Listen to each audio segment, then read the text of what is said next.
parce que dans ton grand amour, tu n'as pas hésité à donner ta vie pour nous qui étions si misérables. Et ce matin, tu nous assures encore de ta présence. Quoi que nous vivions, quoi que nous traversions, nous savons que tu es là. Alléluia. Merci Jésus. Nous voulons te recommander, Seigneur, ce moment. Nous voulons te recommander, Seigneur, ta sainte parole. Nous voulons te recommander nos cœurs, Seigneur, que tu vas abreuver de cette eau merveilleuse qui est ta parole.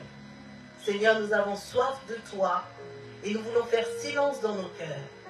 Viens nous aider, Saint-Esprit. Toi, l'enseignant parfait. Toi, le parfait consolateur. Toi, notre défenseur. Aide-nous, Saint-Esprit de Dieu, à être à l'écoute de notre Créateur, à l'écoute de notre Papa, qui va nous bénir par sa parole, nous donner une direction, une orientation, un encouragement, une correction qui va nous donner encore la vie, qui va nous garder dans la vie, nous donner la force de persévérer. Seigneur Jésus, glorifie ton nom au travers du message que tu vas donner. Tu sais à quel point parfois le quotidien nous rattrape. Tu sais à quel point nous pouvons être oublieux de la grâce qui est la nôtre par ta puissance. Alors ce matin, nous voulons faire silence et te laisser parler, te laisser venir nous encourager, nous donner ne fût-ce qu'un verset, un mot de ta part, Seigneur. Nous serons bénis abondamment. Qu'il en soit ainsi dans le nom de Jésus. Amen. Amen. Amen. Amen. Alors je vous salue dans le nom de Jésus et je resalue l'Assemblée. Amen. Je salue nos bien-aimés sur Skype également. Donc je suis le pasteur Carmel, on peut dire aussi la pasteur. J'hésite souvent entre les deux. En tout cas, pasteur Carmel de l'église La Main d'Association, désormais basée à Noisy-le-Grand. Vous êtes la bienvenue si vous voulez nous visiter. Vous n'hésitez pas au 15 rue du Ballon, 93 160 à Noisy-le-Grand. Nous sommes désormais là-bas. Donc ce matin, bien aimé, je bénis le Seigneur qui est avec nous. Nous l'avons chanté et nous l'avons ressenti. Le Seigneur est avec nous. Mais il n'est pas avec nous que ce matin, bien aimé. Il est avec nous dans les bons comme dans les mauvais moments. Amen. Et le Seigneur nous rappelle constamment cela parce que c'est vrai que dans les mauvais moments, on peut douter sérieusement de la présence de Dieu. Et le Seigneur nous a rappelé par notre bien-aimée sœur Euna dimanche à quel point il était bon, à quel point il était parfait pour nous. Amen. Et à quel point nous n'avions pas de raison de nous inquiéter parce qu'il est le Dieu tout-puissant. Amen. C'est le message que le Seigneur nous a délivré dimanche qui nous a fait beaucoup de bien à l'âme. Ce Dieu tout-puissant, créateur du ciel et de la terre, nous a également tous créés. Amen. Tous créés. Nous sommes ce matin devant notre Créateur. Donc il connaît notre fonctionnement, il connaît des choses de nous que nous-mêmes nous ignorons. Et bien évidemment, lorsqu'on crée quelque chose, pour celles qui, comme Maman Michel, ont des dons par la grâce de Dieu pour la couture, par exemple, ou d'autres, hein, d'autres formes de dons. Je vois un sourire dans l'assemblée. C'est de quoi je parle. Les gâteaux, amen. Lorsque Maman Michel nous fait ces merveilleux gâteaux, avant qu'ils prennent cette forme que nous aimons tous, qu'ils aient ce goût que nous aimons tous, Maman Michel a forcément un projet. Amen. Mais c'est elle qui sait quelle forme elle va donner à son merveilleux gâteau. Amen. Et quand il arrive, quand on nous l'offre pendant nos anniversaires, mais quelle joie. Amen. Mais il n'est pas tombé du ciel. Il a bien fallu qu'elle le prépare, qu'elle choisisse des ingrédients de qualité, qu'elle y mette aussi tout son amour. Amen. Parce que lorsque Dieu fait les choses, il y met tout son amour. Amen, amen. Voilà pourquoi le Seigneur, à nous qui sommes ses enfants, nous enseigne la patience. Parce que Dieu n'a pas créé le monde en un jour, nous le savons. Tout ce qu'il fait, il le fait avec précaution. Il le fait avec beaucoup de soin, beaucoup de bienveillance et de perfection. Voilà pourquoi il ne faut pas être pressé d'obtenir de la part du Seigneur. Mais il faut laisser le Seigneur décider pour nous, quand il veut nous donner, mais aussi ce qu'il veut nous donner. Amen. Parce que des désirs, nous pouvons en avoir des bons, inspirés par le Saint-Esprit, qui nous enseigne toutes choses, mais nous pouvons aussi en avoir des mauvais, des désirs qui sont inspirés par la chair. Et Dieu, qui a un plan pour chacun d'entre nous, nous fera découvrir ce qui est prévu si nous lui sommes soumis. Amen. Si nous lui sommes soumis. Et quand je méditais cette semaine, par la grâce de Dieu, le Seigneur, par le Saint-Esprit, me révélait que le problème dans la vie des enfants de Dieu, et je pense que le pasteur Guy traitera ça dans son livre sur la prière et l'exaucement, c'est l'insoumission. C'est le grand problème des enfants de Dieu. L'insoumission, le manque d'humilité, c'est un peu lié. Parce que bien souvent, on se présente devant Dieu dans la prière parce qu'on est chrétien, surtout parce qu'on est chrétien, comme étant méritant. Amen. Comme étant méritant. Or, ce n'est pas ainsi que l'on doit se présenter devant Dieu parce qu'on ne mérite absolument rien. Alléluia. Nous bénéficions de la grâce de Dieu. Le mot grâce, c'est vraiment faveur. Alléluia. Une faveur non méritée. Voilà. Une faveur. Non pas parce qu'on a posé un acte, non pas parce qu'on est devenu plus parfait que les autres, c'est Jésus qui nous a justifiés. Nous ne méritons pas quoi que ce soit. Nous n'avons pas à presser Dieu. Nous n'avons pas à perdre la foi parce qu'il ne nous a pas donné, parce qu'en réalité, il ne nous doit rien. Amen. Il a effacé notre dette, mais lui ne nous doit rien. Mais au contraire, il veut quand même nous sauver. Alléluia. Il veut nous restaurer. Donc il a tout à nous donner gratuitement. Mais la perfection de Dieu, amen, elle est méconnue des hommes. Ça, c'est important de le comprendre. On ne peut pas concevoir par la chair à quel point Dieu est parfait. Et nous-mêmes, notre idée, notre conception de la perfection, elle est fausse. C'est bien pour ça que toute une vie ne suffira pas à avoir la pleine connaissance des choses de Dieu. Amen. Amen. Mais nous en aurons suffisamment pour entrer dans l'éternité, par la grâce de Dieu. Donc il faut que nous puissions retrouver une part d'humilité suffisante pour se placer devant Dieu et dire, Seigneur, tu as un plan pour ma vie. Ce que je vis là ne définit pas ton plan pour ma vie. Alléluia. Amen. Même si ça a l'air difficile, même si les hommes se moquent de moi, même si les hommes me critiquent, même si on me renvoie une idée d'échec. Si Dieu a dit qu'il a un plan pour ma vie, alors je lui fais confiance. Amen. Alléluia. Amen. Proverbe 19, 21 nous dit ceci. Il y a dans le cœur de l'homme beaucoup de projets, mais c'est le dessein de l'Éternel qui s'accomplit. Or, il est aussi écrit dans la parole de Dieu, dans Ésaïe 55, verset 8, que ses pensées ne sont pas nos pensées et que nos voix ne sont pas ses voix. Alléluia. Ça encore, le Seigneur nous le rappelle ce matin, parce que nous avons tendance à imposer à Dieu nos propres voix. Nous voulons imposer à Dieu nos pensées, ce que nous estimons juste, ce que nous estimons valable.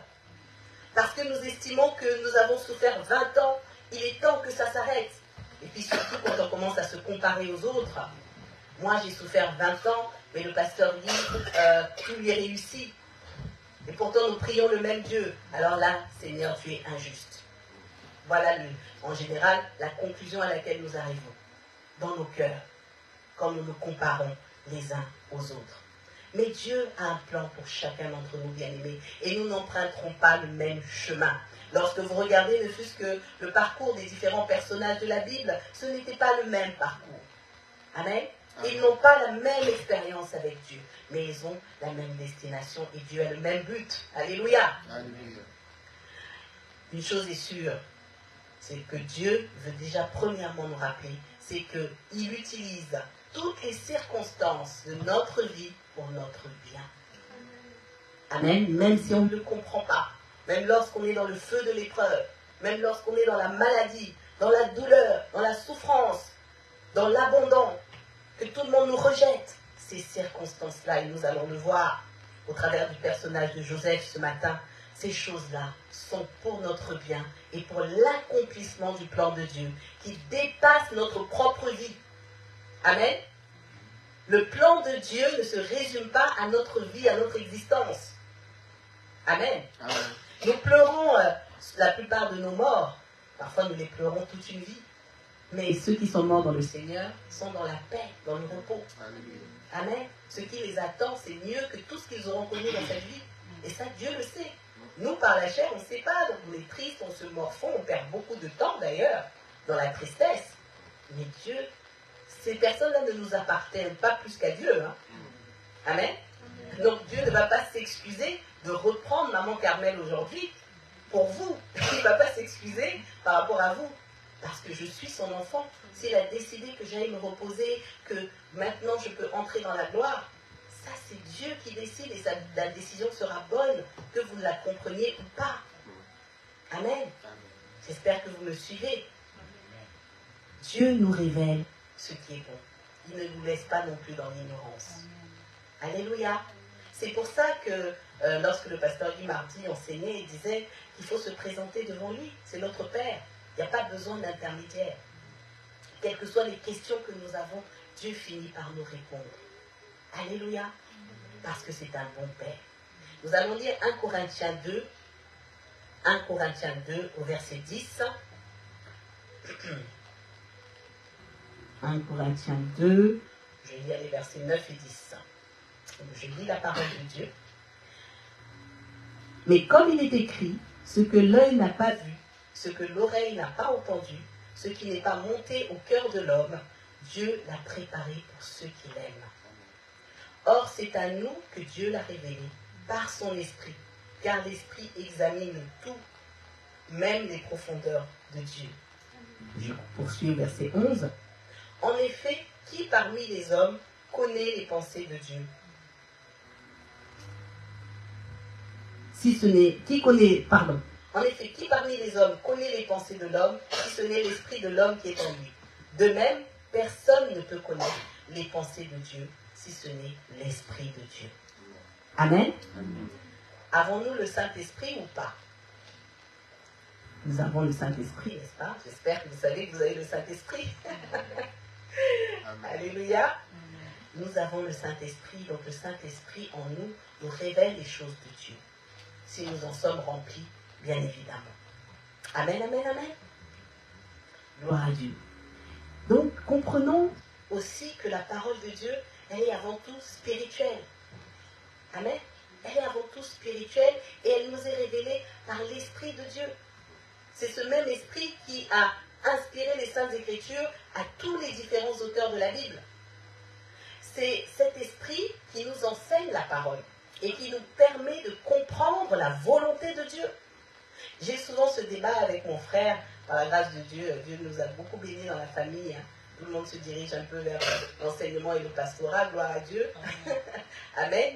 Et c'est vrai qu'on réalise, on avait cette discussion, que c'est vrai que l'intellect humain, l'intellectualisme, hein, le fait de raisonner par l'intelligence humaine, ça peut être un piège. Parce qu'on oublie que les choses de Dieu sont spirituelles. Amen. Et qu'il y a un langage humain et un langage spirituel. Et lorsqu'on prend la parole de Dieu et qu'on retire la part de l'esprit, alors on va comprendre beaucoup de choses, mais on va être plutôt dans la théorie. Amen. C'est ce qui bloque beaucoup aussi la vie des chrétiens. Parce qu'on reste théorique. Et lorsqu'on passe à la mise en pratique, eh bien ça devient compliqué. Ils m'ont partagé en tout cas une formation d'évangélisation qu'il avait eue dans Matthieu 28, où le Seigneur Jésus-Christ, nous connaissons cet ordre de mission qui est le nôtre, il dit à ses disciples, enseignez-leur à mettre en pratique ce que je vous ai enseigné. Amen. Amen. Il ne dit pas enseignez-leur la parole de Dieu. Il dit enseignez-leur à mettre en pratique, à vivre comme des enfants de Dieu. Et ça fait toute la différence. Parce que pour mettre en pratique la parole, il faut l'avoir compris. Il faut avoir bien compris la volonté de Dieu. Et c'est là qu'intervient le Saint-Esprit. Parce qu'il n'y a aucun être humain qui peut faire comprendre à un autre être humain la volonté de Dieu si ce n'est l'Esprit de Dieu lui-même. Alléluia. C'est bien pour ça, bien-aimés, que nous les enseignants, lorsque nous venons parler de la part du Seigneur, nous devons être remplis du Saint-Esprit. Mais ceux qui écoutent aussi doivent être remplis du Saint-Esprit.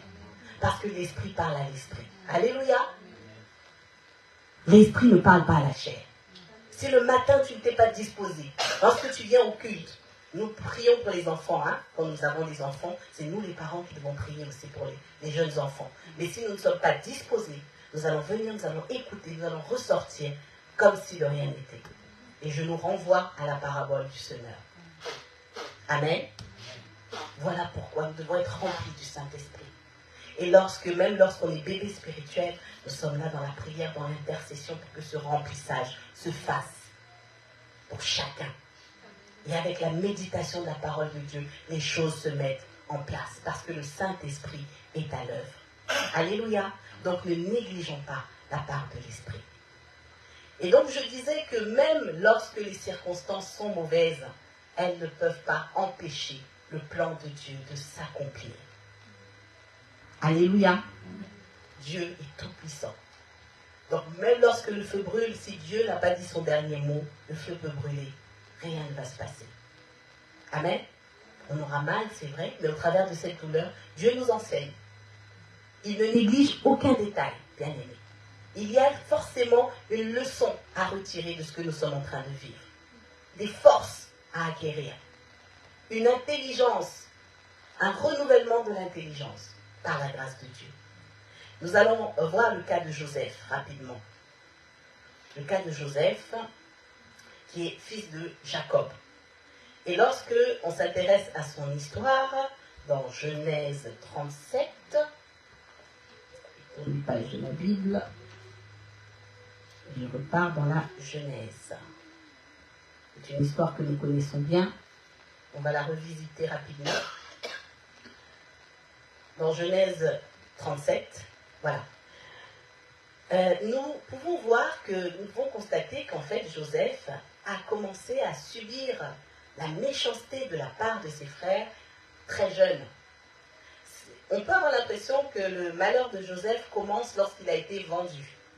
Lorsqu'il a été vendu par ses frères.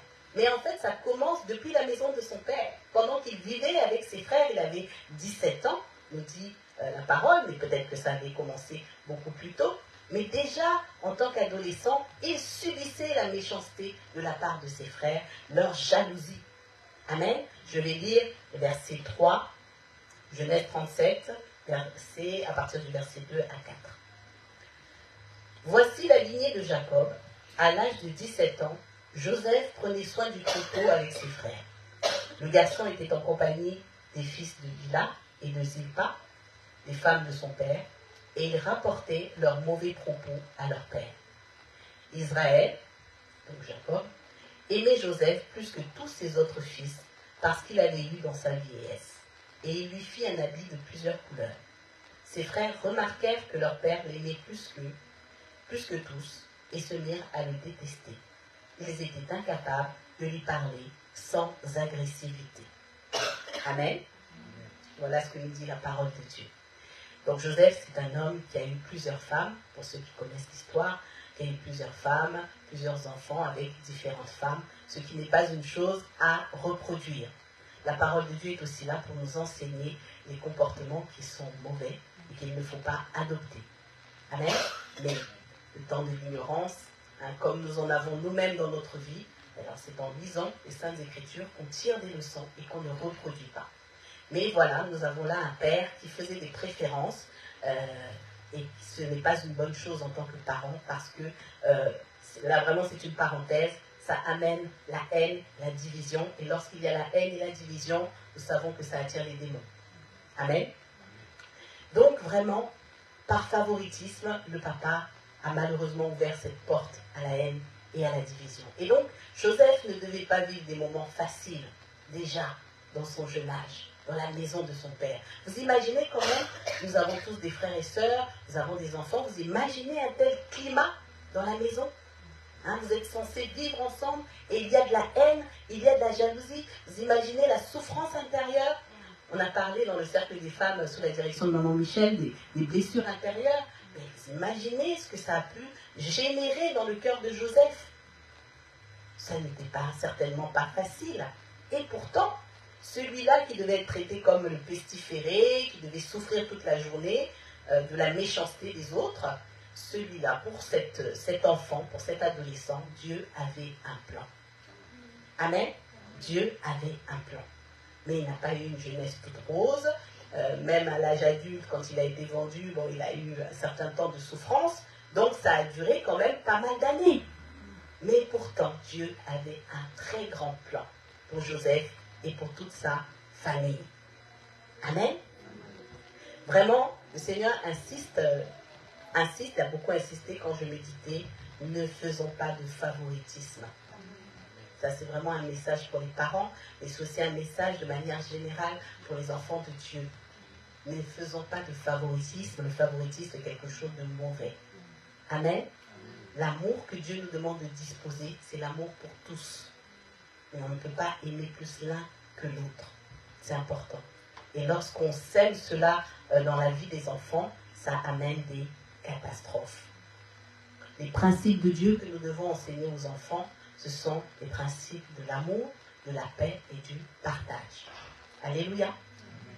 Donc pour en revenir à Joseph, vraiment, c'est un enfant qui a vécu, quand je méditais ça, je me disais, oh Seigneur, ça a dû être difficile. Parce que lui, il essayait de faire ce qui était bien, et quand il voyait le mal chez ses frères, il allait rapporter, comme font un peu tous les enfants, parce que dans son innocence, c'était mal, il faut que je le dise à papa.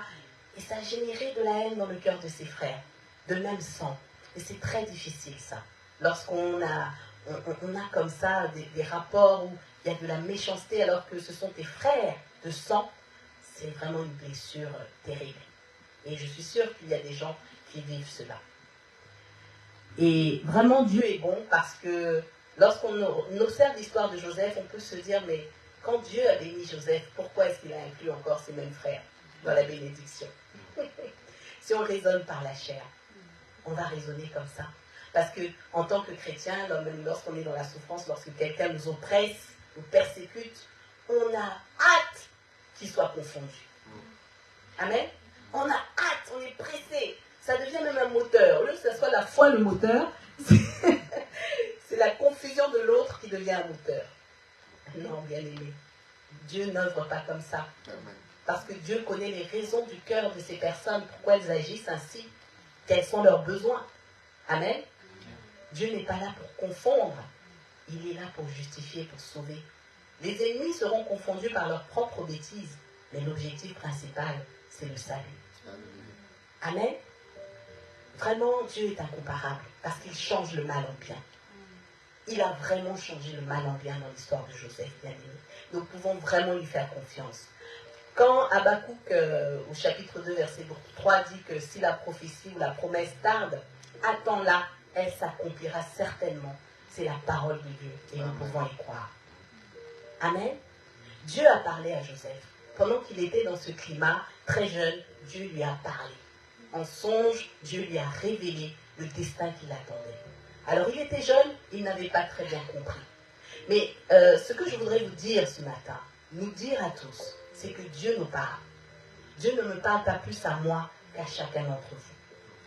Si nous nous approchons de lui, Dieu, d'une manière ou d'une autre, va nous révéler une part du plan qu'il a pour nos vies. Surtout dans les moments de souffrance, dans les moments d'épreuve, quand on écoute les témoignages, on se rend compte qu'à ce moment-là, Dieu est là. Il y a des signes, il y a des choses.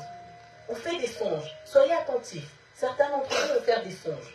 D'autres vont ressentir dans leur cœur la pensée que va déposer le Saint-Esprit. Parfois, ça va passer par quelqu'un d'autre, par une pensée prophétique. Mais en tout cas, Dieu parle.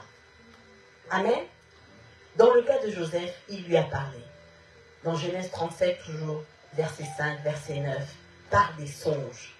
Alors, l'erreur de Joseph, parce qu'il était jeune, c'est qu'il en a parlé à ses frères. Et il est écrit que ses frères l'ont détesté encore plus à cause de ses songes, malheureusement, et de ses paroles. Le premier songe de Joseph est celui-ci. Je vais lire toujours dans Genèse 37, du verset 5 au verset 7. Joseph fit un rêve et il le raconta à ses frères qui le détestèrent encore plus. Il leur dit, écoutez donc le rêve que j'ai fait. Nous étions en train d'attacher des gerbes au milieu des champs, et voici que ma gerbe s'est dressée et est même restée debout. Vos gerbes l'ont alors entourée et se sont prosternés devant elle. La réponse, verset 8, ses frères lui dirent, est-ce que tu vas vraiment régner sur nous? Est-ce que tu vas nous gouverner? Ils le détestèrent encore plus à cause de ses rêves et de ses paroles. Amen. Dieu parle d'élever Joseph. Mais l'interprétation que nous faisons de ce que Dieu dit dépend vraiment de notre état spirituel. Amen. Amen. Joseph était jeune, un peu comme Samuel. Quand la première fois que Dieu a parlé à Samuel, Samuel était encore enfant. Et Dieu parle progressivement. Il nous enseigne son langage. Lui, il sait pourquoi il a parlé à Joseph aussi jeune. Mais en face, nous avons ses frères qui étaient totalement charnels et qui ont interprété très très mal ce que Joseph leur disait. Et nous savons que lorsqu'on est ainsi charnel, eh bien, quelle est notre inspiration? C'est l'esprit du mal. Amen. C'est l'esprit du mal qui les a inspirés. Et c'est vrai qu'on peut se dire, mais pourquoi il a raconté son songe? Il aurait dû garder, on peut émettre toutes sortes d'hypothèses. Mais de toute manière, ça allait mal se terminer parce que nous lisons que ses frères le détestaient. Amen. Ses frères le détestaient. Mais ça n'a pas empêché que Dieu avait un plan et que ce plan allait s'accomplir, quelles que soient les circonstances de la vie de Joseph. Peut-être que toi, tu te dis, personne ne fait attention à moi. Voilà, est-ce que Dieu peut, lui, attendre quelque chose de moi? Je n'ai pas les capacités, je n'ai pas ci, je n'ai pas ça. Est-ce que Dieu peut s'intéresser à moi? Eh bien, ce matin, je te dis que Dieu a un plan pour ta vie. Alléluia. Amen. Dieu a un plan pour ta vie. Personne n'est venu sur terre au hasard. Personne. Il n'y a personne sur cette terre qui n'a pas de fonction, qui n'a pas d'utilité. Ça n'existe pas. Amen. Vous imaginez Dieu créer un être humain pour qu'il ne serve à rien, pour qu'il vienne sur la terre comme ça, sans but, errer? Dieu n'est pas comme ça, bien aimé. Alléluia. Les frères de Joseph ont été inspirés par une telle haine qu'ils ont mis au point un complot terrible pour le faire mourir. Pour faire mourir leur frère. Mais c'est dramatique. Quand on lit cette histoire, on se dit, mon Dieu, mais c'est terrible. Mais pas pour Dieu. Pour Dieu, ce n'est pas dramatique. Amen. Parce que malgré tout, son plan est en marche. Et quoi qu'il arrive, lui, il est au contrôle. Amen. Il faut croire que Dieu est au contrôle de ta vie. Il faut le croire pour que cela se manifeste. Et le projet des frères de Joseph, qui était de le tuer, n'a pas abouti. Parce que Dieu, par l'intermédiaire de Ruben, a protégé, par l'intermédiaire du grand frère, a protégé sa vie. Il a dit, ne le tuez pas. Et ça, c'était l'intervention de Dieu. Parce que nos vies sont entre ses mains. Alléluia. Nos vies sont entre ses mains. Et quand vous lisez la Bible, vous voyez différents témoignages de cette sorte, où des serviteurs de Dieu étaient menacés de mort. Mais le Seigneur, à la dernière minute, épargnait leur vie d'une manière ou d'une autre. Amen. Amen. Il n'empêche pas l'épreuve. Mais attention, on ne touche pas à la vie de ses enfants sans son autorisation. Nous l'avons vu dans le livre de Job. Alléluia. Dieu a repris la main pour empêcher que Joseph ne soit tué. Il a simplement été vendu, il a perdu tout ce qu'il avait toujours connu. Mais le plan de Dieu est merveilleux parce que Genèse 39, du verset 1 au verset 4, je vais vous le lire, j'essaie de regarder l'heure. J'espère que je suis bon. Super, merci Pasteur Guy. Genèse 39, du verset 1 au verset 4, je lis la parole de Dieu. Donc, quant à Joseph, on l'avait fait descendre en Égypte. Donc là, on l'a vendu. Et Potiphar, l'officier du Pharaon, qui était chef des gardes, un Égyptien, l'avait acheté aux Ismaélites qu'il y avait fait descendre. L'Éternel fut avec Joseph, et la réussite l'accompagna. Il habitait dans la maison de son maître égyptien. Son maître vit que l'Éternel était avec lui, et que tout ce qu'il entreprenait, l'Éternel le faisait réussir entre ses mains. Et Joseph trouva grâce aux yeux de son maître. Il l'employa à son service, l'établit responsable de sa maison et lui confia tous ses biens. Amen. Amen. Alors, c'est une histoire tellement belle, magnifique, parce que même dans le malheur, Dieu était avec lui. et il changeait le mal en bien. Là où les hommes le traitaient d'esclave, à l'extérieur, ah, c'est un esclave. Et dans la maison de son maître, il était chef. Amen. Il était chef. Mais c'est intéressant parce que Dieu ne fait pas les choses pour satisfaire la chair. Là, Joseph était en train d'être formé à la responsabilité. Alléluia. Parce que demain, après-demain, il allait devenir premier ministre d'Égypte ou prince d'Égypte. Comme on pourrait l'interpréter, comme ça plaît à chacun. Mais en tout cas, Dieu était en train de le former aux responsabilités. Alléluia. Amen.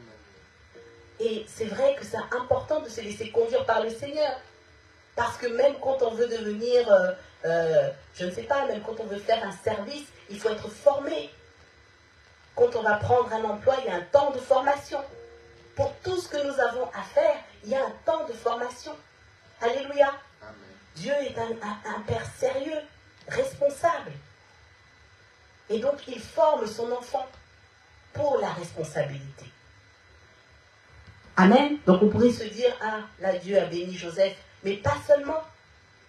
En formant Joseph ainsi, en permettant que Joseph prenne des responsabilités dans la maison de son maître, il est en train de contribuer au plan de Dieu, au plan qu'il a mis en place pour demain.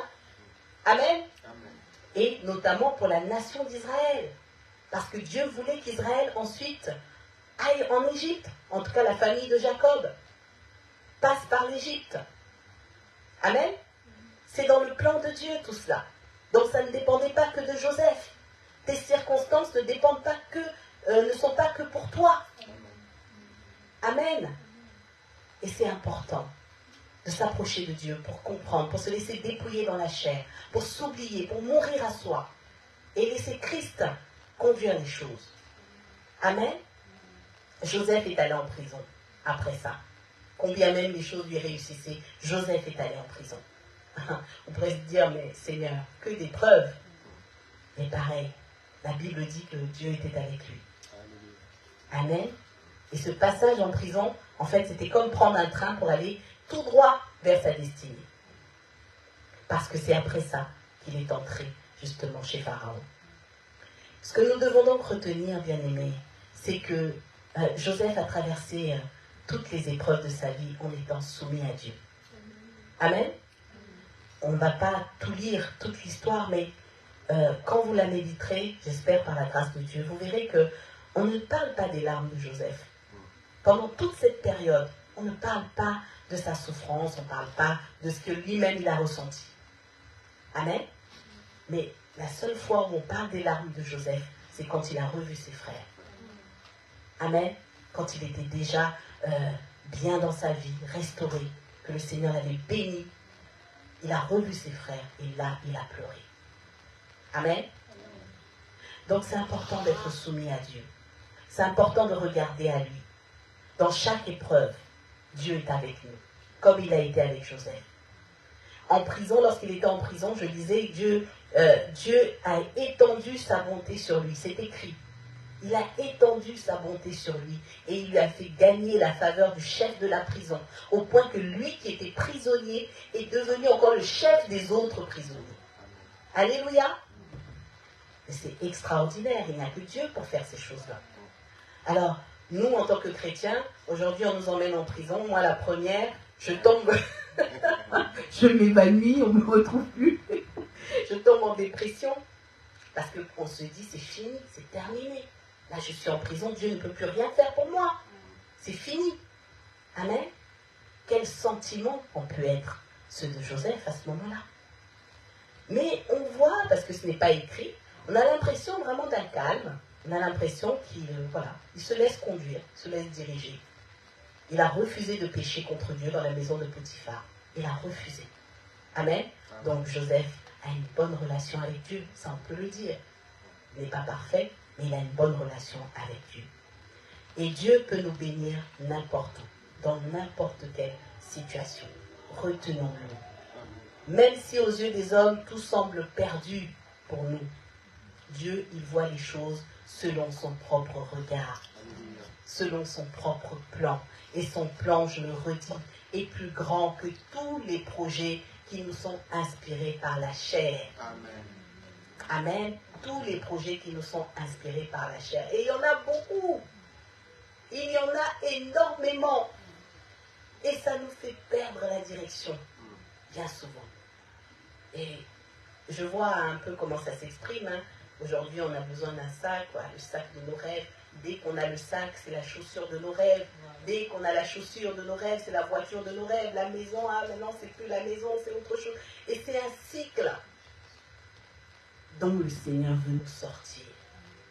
Amen. La Bible parle du contentement. Nous, en tant qu'enfants de Dieu, nous devons nous contenter de la grâce de Dieu au quotidien. Elle s'exprime dans des petites choses. Amen. Et toutes ces petites choses s'inscrivent dans le plan de Dieu pour nos vies. Mais aussi pour un plan beaucoup plus grand que nous allons découvrir au fur et à mesure des étapes que nous allons passer avec le Seigneur. Amen.